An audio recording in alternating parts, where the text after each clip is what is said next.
Today on JT5, emotions.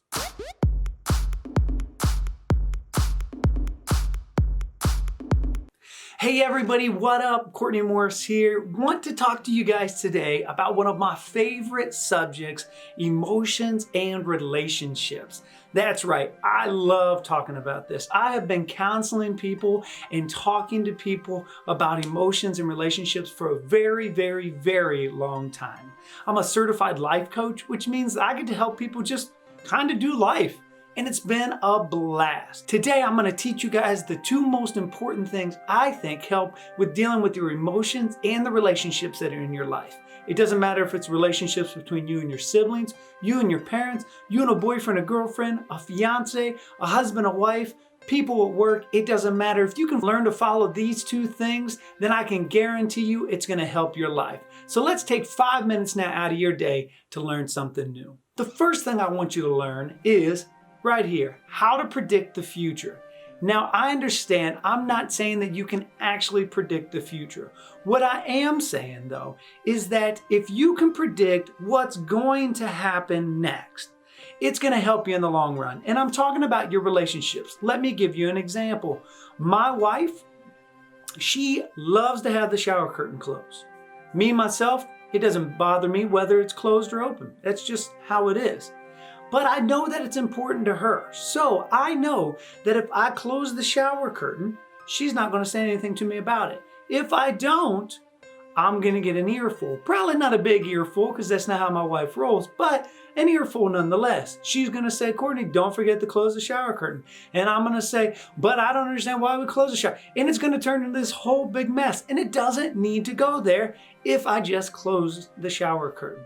Now, there's going to be other things in your life where this type of thing happens. Like, let me show you something else that we can predict, right?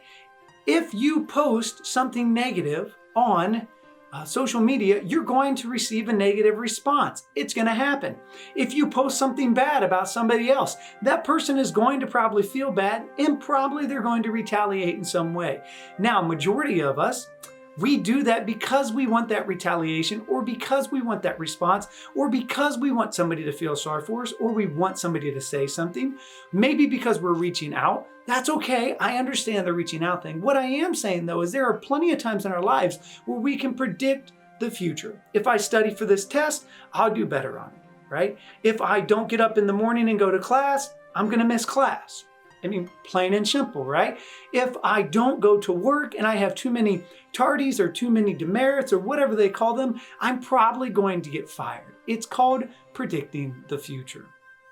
Now, the second part is right here, separating your emotions from the situation.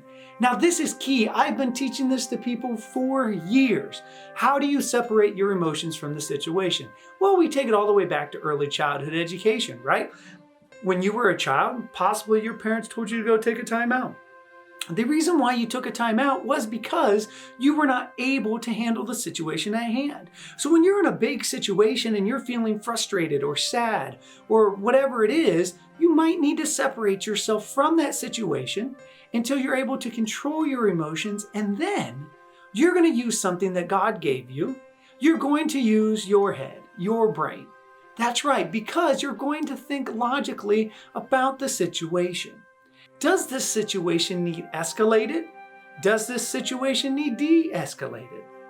So one way or another, you're going to be able to separate those emotions, because when we come at things and we're either really sad or really angry, we're not quite thinking the same way we would if we weren't feeling one of those emotions.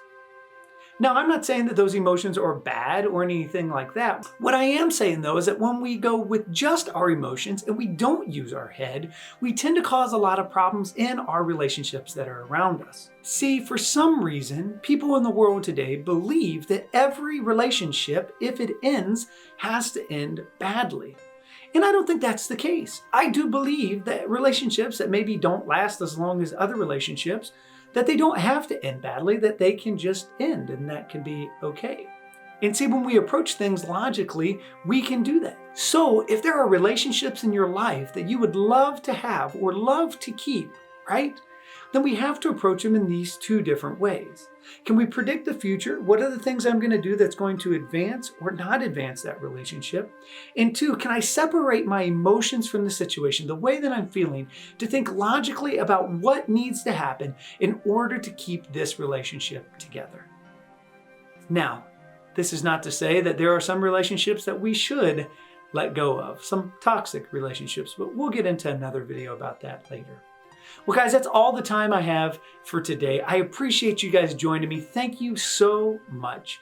I love you all. This is Just Takes 5. I'm Courtney Morris, and peace.